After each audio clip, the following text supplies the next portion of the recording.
Okay, like it's starting the uploading process. My computer's plugged in. Yours computer's plugged in. Mhm. I don't see it on there yet, but we'll see it in this couple seconds here.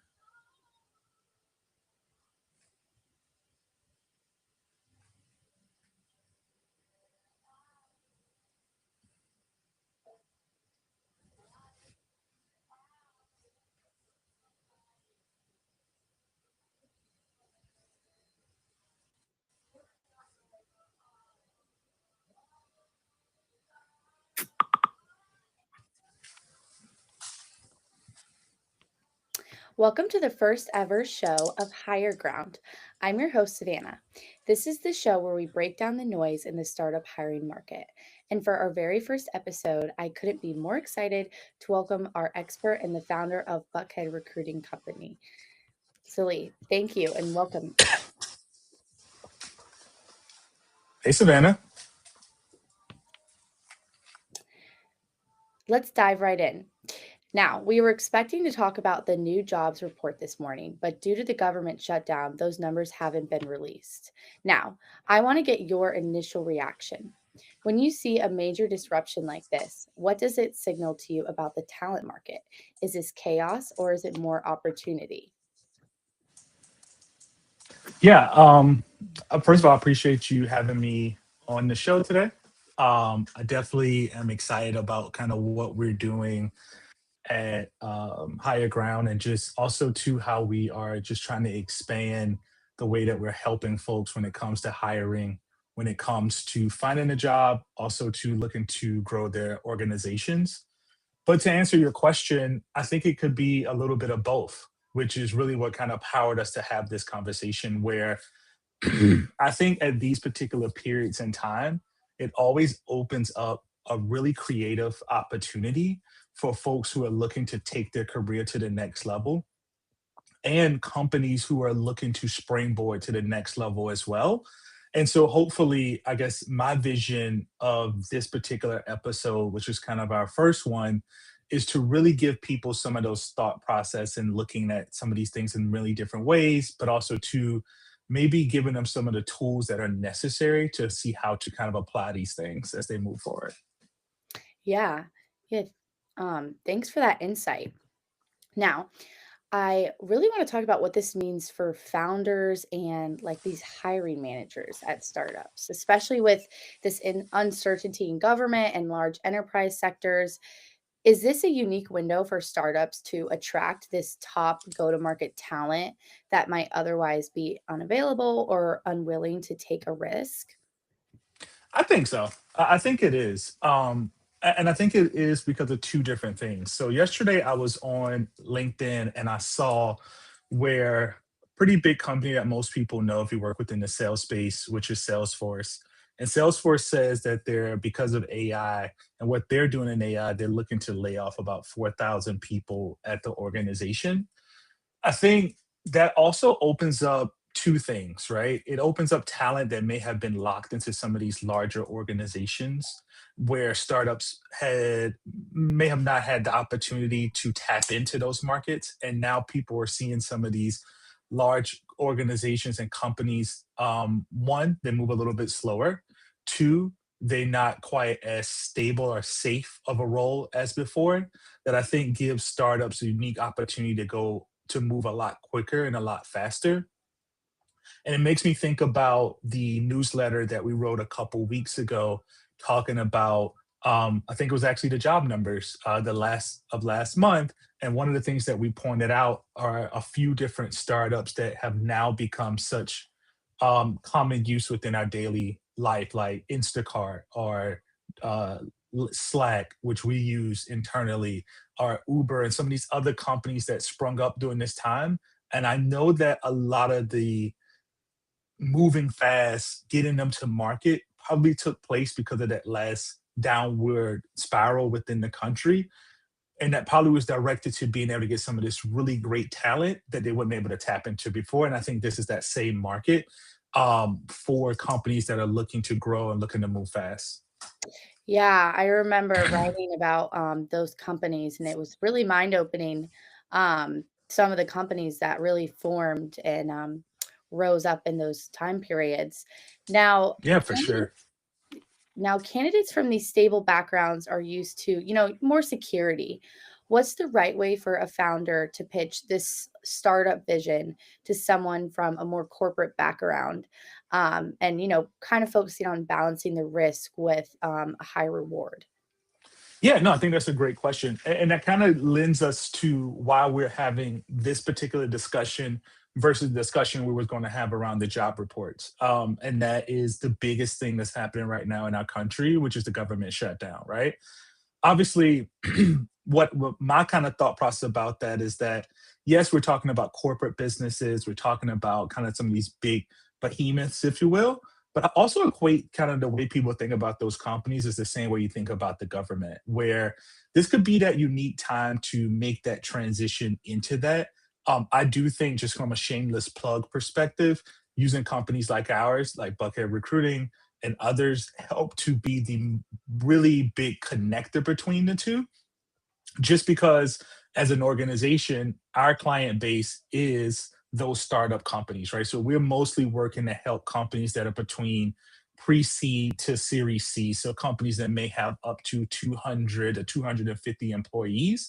We're the connecting glue between that. So I think if right now, if anything in this market may have said, you know what, maybe I am open to stepping out. Maybe I am interested in taking my career to the next level, or at least is seeing what's kind of out there. As you know, AI is such a hotbed thing right now. And even though there's things happening in larger organizations, just like I gave the example about Salesforce slowing down, there's a lot of startups who are getting a lot of funding that is taking place day in and day out. Many of those companies we're working with right now, but I do think this could be that great opportunity. And I think leaning on companies like ours, leaning on companies like ours more than ever can help to bridge that gap and introduce you to the right companies that are hiring for your skill set. Yeah, for sure. Um, and so, if this is an opportunity, what is your number one piece of advice for founders to stand out and win over these, traditionally risk averse professionals right now? Yeah, I would say the number one thing is really highlighting and talking about like the product that you have. So to go back to founders real quick, again, as we're working with things, a couple common threads we see within founders.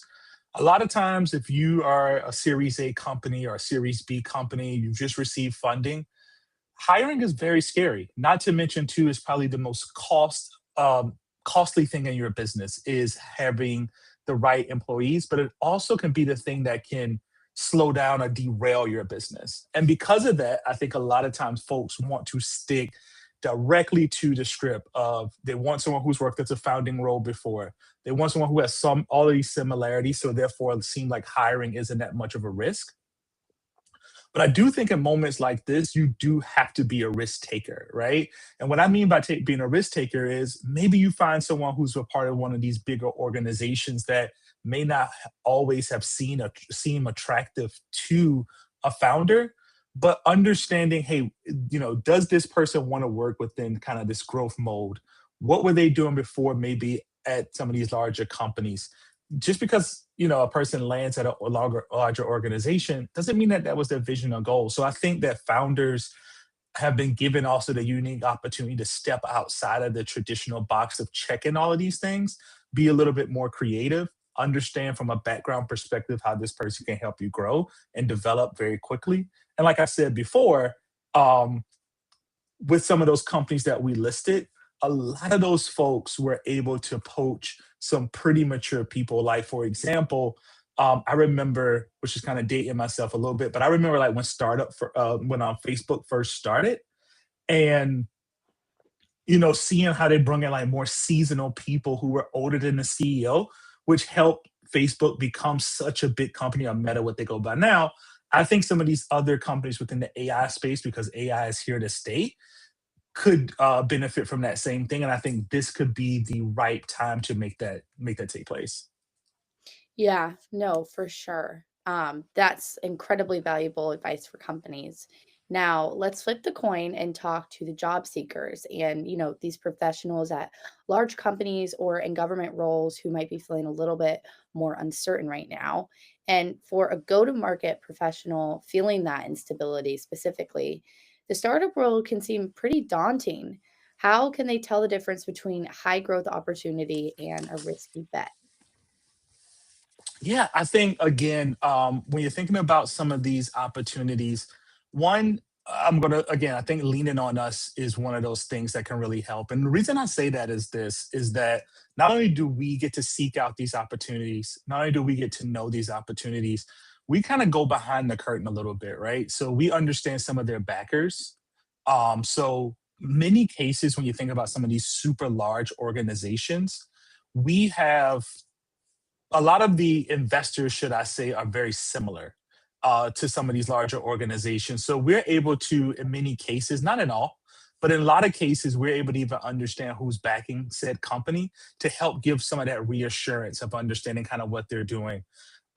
Another thing is that oftentimes we have direct connections with founders, with a lot of the upper levels or upper bands of the leadership so that you're able to speak to those folks directly versus kind of going on LinkedIn and applying for jobs that you don't really know a lot about.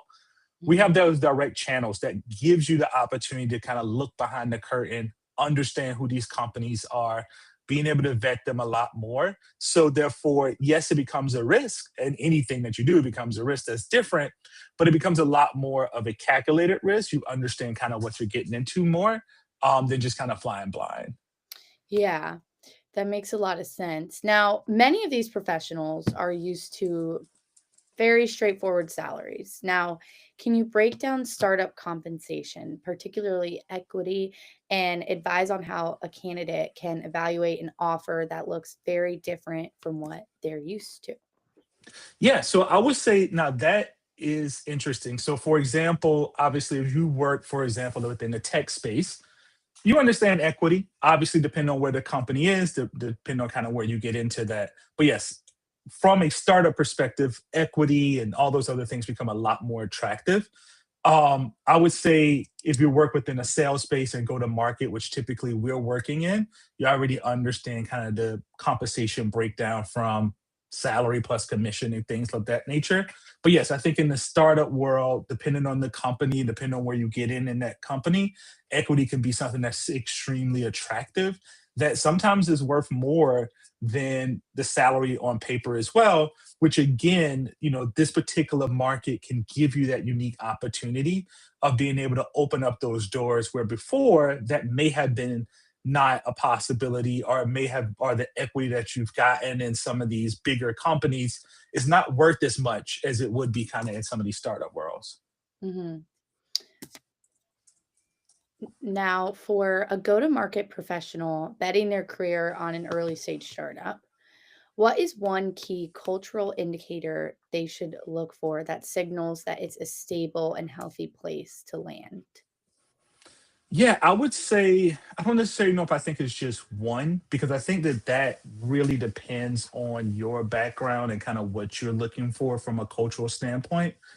But I will say what I think is a good indicator for me is how transparent that company is, right? If that company's open to kind of telling you, hey, this is where we're trying to go, this is where we've been, these are the financials, these are the target goals, those things are very clear. They're not kind of, in some cases, I guess you're kind of building the plane as it's flying. But in most cases, the more transparent I think it becomes a lot better because it's a clear indication that these folks are pretty serious about this. Also, to the people who financially back some of these companies, also have a clear direction. Those are things I think you're looking for. I think companies that are not operating in that same vein, you should probably be a bit more weary about those in this market. Okay. Yeah, that makes sense. Um, Now, any specific red flags in a startup company that people should be aware of? Yeah, I would say, to me personally, I think having unrealistic goals, right, and how they're trying to get there, I think that that could be a red flag.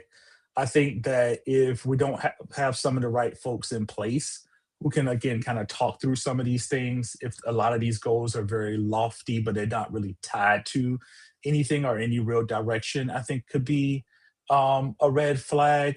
I think maybe not having the right backers is a red flag. I think if they don't have a really clear um, product market fit, could be a potential red flag, unless you're interested in getting into a company where they're kind of going through the discovery space, and that could be really attractive to folks. But I think some of those things could potentially be red flags. But again, like I said, I think there's so many different startups and so many different ways that AI is infiltrating just our day to day world. And so many really, really cool companies are targeting that, that I think the opportunities are really ripe for this. And again, I think that if anything, the uncertainty in the market and some of these more stable pillars, as these things seem to not be as stable as they once were, I think this could be the prime opportunity to explore things outside of that. And that's one of, like, again, that's what makes me so excited about our company and kind of where we bridge that gap, especially into this startup market, where we have spent a lot of time perfecting our offerings, our solutions, building those relationships with startups to where, we can help introduce a person to this stuff, introduce somebody to these really cool companies, and also to help these companies who may be stagnant, who really need like that senior level expertise, or someone who's been a part of a big company who can bring some of those structural things to a smaller company and help introduce those things. I think is really the right time for both of those candidate and organization to kind of connect. Yeah, for sure. Now, thank you so much for breaking all this down. I guess I would ask now, what is the one key takeaway you want every founder and go to market professional to remember from today's conversation? Yeah, I would say for me, the number one thing I want people to understand is like the time is right? Like it's not a moment to be scared with uncertainty. This is the time where great ideas are birthed, where great technology takes place, where probably advancement is happening. And again, if you're looking to kind of take your career to that next level, these are more so some of the strategic ways and strategic happenings that we can do to kind of make those things happen. Is really my takeaway. I think even personally, a lot of my own personal growth. So before I got into the recruiting space, if you go to my LinkedIn, you can see I work for some really cool tech companies. And a lot of that stuff happened during like the uncertainty. I was able to kind of get into a space. I remember during the pandemic, I was working for a company by the name of Twilio. And Twilio, if I was to describe it by that name itself, most people have no idea who Twilio is. But anytime you go onto a website and you need a verification and it sends your verification code, that's Twilio. If someone sends you a reminder, if you have a haircut appointment or whatever the case may be, a reservation, and it sends you that, that's Twilio. And so Twilio exploded during the pandemic because that use case became so large that in other circumstances, it may have not taken place. Before I joined Twilio, I was working for another company that did webcasting, and webcasting was obviously something that was kind of picking up steam, and but then during the pandemic it exploded. I think that same thing is happening right now for AI, because unfortunately I do think with some of the government jobs, I think with some of these bigger jobs, just like what Salesforce was talking about, sure, Salesforce may cut the staff of 4,000 and realize, hey, I may have need to claw this back, or maybe we, was overzealous in this, who knows, right? But I do think AI is going to explode. And I think that it's going to be here to stay. And if you are trying to unlock kind of that next level in your career, I think that this could be that prime time. Um, and speaking of Salesforce, it kind of makes me think about Okta. A lot of people, if you work for a medium or large size organization and you're familiar with single sign on, you're familiar with Okta, right? And I was listening to a podcast a couple of days ago with the CEO and founder of Okta. He was talking about how he was like a vice president of I think like the engineering unit at Salesforce, and he was passed over for a couple promotions, but it also led to him saying, "Hey, you know what? I think this could be that moment that I should go out and start Okta. And I think now Okta is a multi-billion-dollar corporation. So again, I think with that same thing, maybe you are at a company that's going fine and maybe there's nothing happening, but you may look to say, hey, I want to advance my career. I want to take that career to the next level. And in these bigger organizations, it's not happening. Well, within a startup, these things are happening a lot quicker and a lot sooner, Mhm. where this particular moment could be where your skill set can take the company further, but also to take your individual career further, faster, a lot quicker than maybe expected. And so I think even in that can kind of give you that opportunity. If you say, hey, my company's not affected by anything, we're fine. But what about you? Like, where do you want to be? What's happening with you? Are you at a position to kind of want to unlock the upper level of maybe management that just where you are right now, it can't do it? And then one last thing. Um, Oh, yeah, we actually have a question from okay. someone tuning in on LinkedIn. Mohammed asked, "What do you think about the companies that hire purely on equity basis and the salary threshold is not an option?" Yeah, I think that that would be a personal thing, right? I think that obviously that's a risk, but you have to evaluate where you are personally. Is that something you can take on?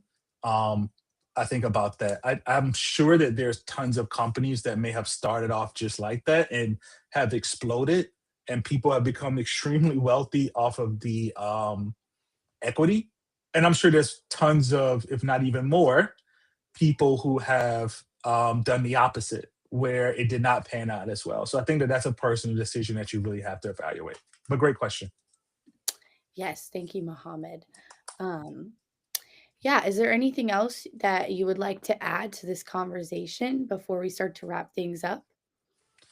No, no. Listen, like I said, those are just kind of the things that I know you and I were kind of kicking around internally that I thought would Mhm. be good to kind of bring to the larger audience. And as we were thinking about higher ground and our direction for higher ground, um, I think this is a really good call to kind of jump off on because, again, obviously, we'll talk a little bit more about that here. But I want us to kind of build upon this, and I think really understanding where we are and kind of what's happening around us and giving us just kind of that right perspective as we look at any time really great companies and great opportunities, they all came from kind of these uncertain moments in time, where I think that this is another one of those quote unquote gifts that's been given to us to be able to do that. But Mhm.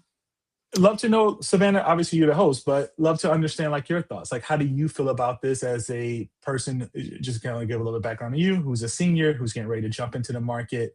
Obviously it's scary, but what are your thoughts kind of on things? Well, I think this shows a really great opportunity for viewers of all ages. A viewer like me who's getting ready to graduate college and is a little bit more anxious about the job market they're walking into. I think um, this show will provide a lot of great insight for, that young entrepreneur, young person ready to really break into the job market is looking for a job. But also, anyone who's seasoned in the market and has been in the market for a long time and just wants new insights, new tips. So I really think that this will be a great tool. I think we have a lot of different episodes to look forward to, and that can really appeal to people of all walks of life, of all experiences, no matter how many years you've been in the corporate world or in the startup world, or depending on what you're doing. So I'm really excited, and I'm think that this first episode was, obviously great to talk about what's going on right now. Um, and it's while we were originally going to be talking about the job numbers, I think that this was a great window to talk about how uncertainty can turn into, this new opportunity that not everyone may think of. For sure, for sure. Even think about this right now, like how we're talking, our Zoom, or any of these things. All of these things came out of frustration or maybe needing something else. And I think like this is that same exact moment if you're kind of looking at it well. So I didn't want us to kind of pass this moment by as we were throwing around ideas and stuff like that for the show. But with that being said, I think this could be a good time. Why don't you talk about higher ground. Let's talk about like what folks can expect about it. Um, some of the guests that we looking to kind of bring on, just so people can kind of get a vision of what to expect in the next couple of weeks from just the show. Yeah. So, higher ground is really going to be that all inclusive show. And, we have a lot of great ideas going. One of the episodes we're going to be talking about is kind of like what does it look like as a new grad coming into this like job market right now. And, kind of interviewing recently graduated college students who have secured these more competitive jobs in the market, kind of talking about how they got there. We're also going to be um, having a student panel discussion of 2 to 3 students who have done really great internships and kind of how they got there. So that's going to kind of be the part that appeals to, those new graduates. But we're also going to be talking with a senior recruiter from Buckhead Recruiting about, resume and digital presence and how to really utilize that. We're also going to be talking to a head of HR from some companies, kind of talking about nailing that behavioral interview and breaking down the STAR method. We're going to be talking to a couple people from a university, kind of talk about how to nail that career fair um, and how to get like a really great letter of recommendation. And, also kind of tying back in with our LinkedIn newsletter a couple editions ago, we're going to talk about how to really negotiate your first salary. We expanded on that in our newsletter last week.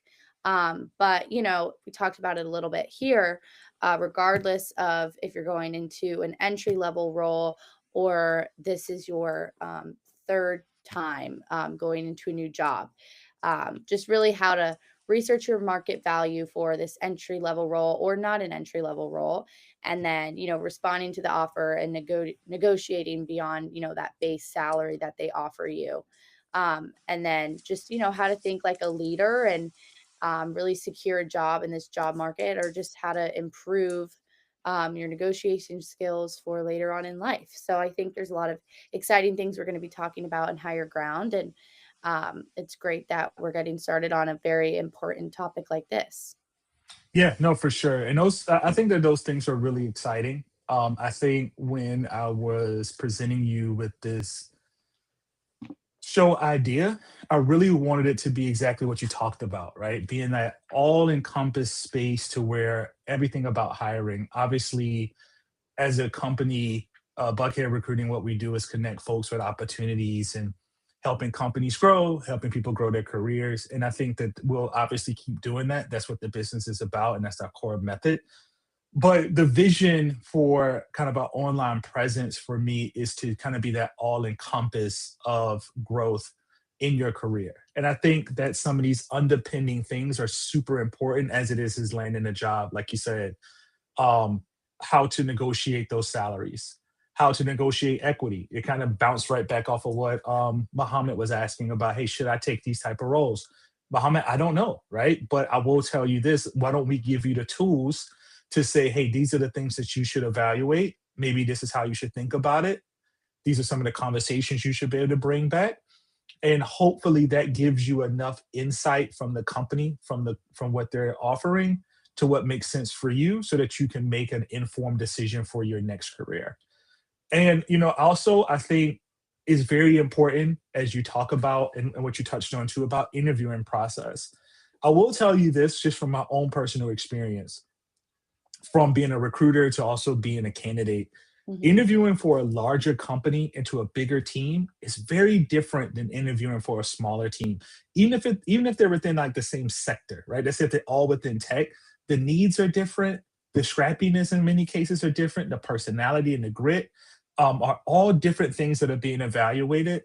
And I think having this centralized place where folks can come and get some of that information, I mean, some of these people will be candidates of ours. Some of these people won't.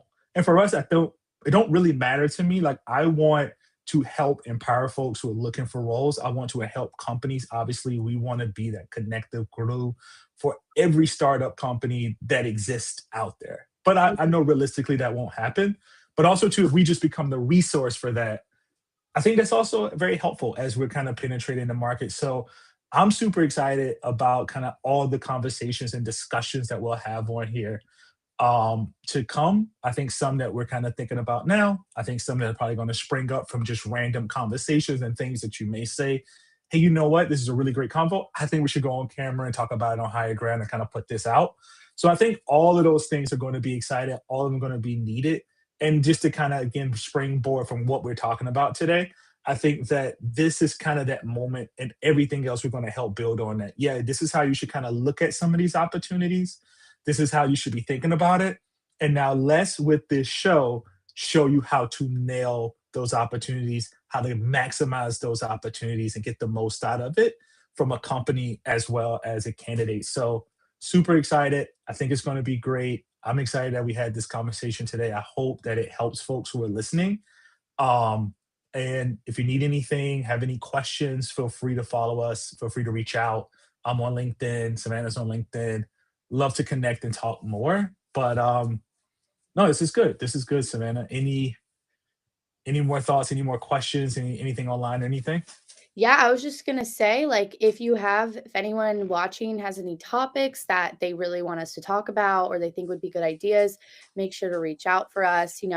This was fantastic advice. And a huge thank you to our guest, Salih. If you're looking to build your go-to-market team or find your next role, make sure to visit us at www.buckheadrecruiting.co and make sure to subscribe to our newsletter, the offer letter on LinkedIn.